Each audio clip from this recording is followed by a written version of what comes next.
Hey there, this is DIY Life Guide, and today I'm going to be installing HVAC 100% solo DIY. Right now, I'm drilling a hole through the wall, and this is to have line set run through from the condensing unit into the wall unit. I'm installing a mini split system. This is the bracket and the hole, and this is me drilling a hole through the wall. What you want to do is make these marks in the wall from the template and make sure it's level. And then you drill a hole through the wall to run the refrigerant lines. The refrigerant lines run from the head of the mini split to the outside condensing unit.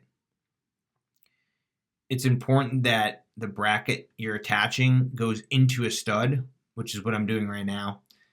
That way it holds the weight of the mini split unit, and I'm using a power drill to attach the bracket. My plan is to install a bunch of these mini splits all over the house. I'm planning on having 3 condensing units and 6 mini split heads eventually, so that's the game plan. Each room will have its own remote and way to control the heat and air. This will be the exclusive heating and cooling for the entire house. Here I am wiring the mini splits. The cables I'm attaching carry the information from the condensing unit to the inside unit, and also carries the power as well. The hardest part of doing this is fishing in the cable from the backside of the unit so it comes out the front way. And once you do that and figure out how to snake it through, you can connect it up, and it's not that hard from there.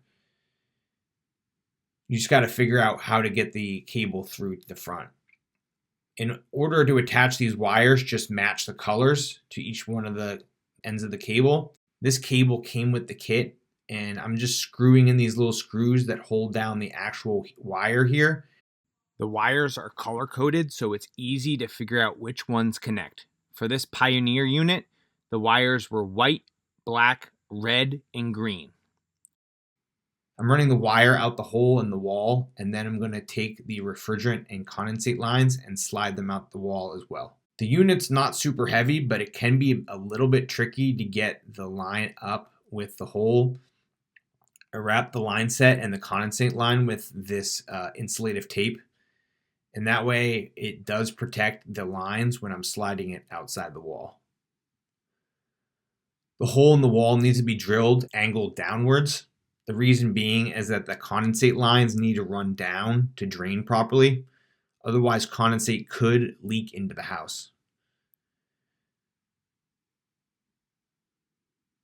It's a little bit difficult to get this out of the wall sometimes.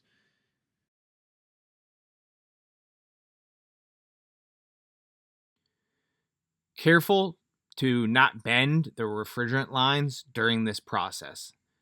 The copper refrigerant lines can kink, causing a tear in the line. After sliding the lines all the way outside the wall, the air conditioner clicks into place on the wall bracket. There are no additional attachments necessary. It clicks into place and is good to go. Here I am installing the second head onto the wall. This is the second zone of a 3-zone unit. It's relatively easy to slide the line set outside the wall and attach the unit. And just like the other one, it clicks into place.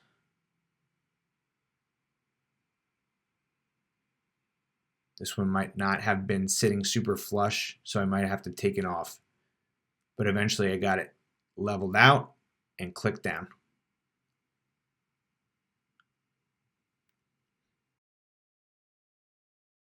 There it is. Haha. The hardest part of this project was drilling through the brick to go outside. Here I am drilling holes through the brick to attach the outside condenser bracket. This is what it looks like when I attached a bracket for a different condensing unit. The bracket I will be attaching for the 3-zone unit is bigger and will be attached to the brick. And this is what the bracket looked like for the 3-zone unit. This is the 3-zone unit. I run the wires from inside to outside and attach them to the unit where they belong. The wires are color-coded white, black, red, and green.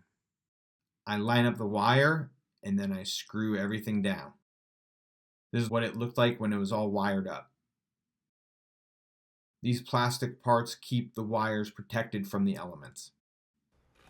I am flaring the copper refrigerant lines. I am using a drill bit flare tool. Making a good flare is one of the most important things about installing HVAC. I'm putting leak sealant on the tip of the flare, and this helps protect from any refrigerant leaks. This leak sealant came with the kit. I get the nut lined up and just tighten it down by hand. After tightening down the nut by hand, I use a wrench to tighten it down further. It's important not to over or under tighten the flare nut. Over tightening can strip the threads, and under tightening can allow refrigerant to leak out. You can use a digital torque wrench to get the exact pressure needed. I'm using Quick HVAC to test the lines just to do a bubble test. I'm using this soap and water in a spray bottle to test if there's any leaks. And this is what it looked like when you use a little bit more of a soapier bubble. As you can see, it looked like all the flare nuts were tight and there was nothing leaking at all. After I release all of the Quick HVAC, I attach the vacuum pump to the machine. The idea of the vacuum pump is to clean the lines so there are no contaminants in the lines before I release the refrigerant. I run the vacuum for an hour on each line set to ensure it's super clean.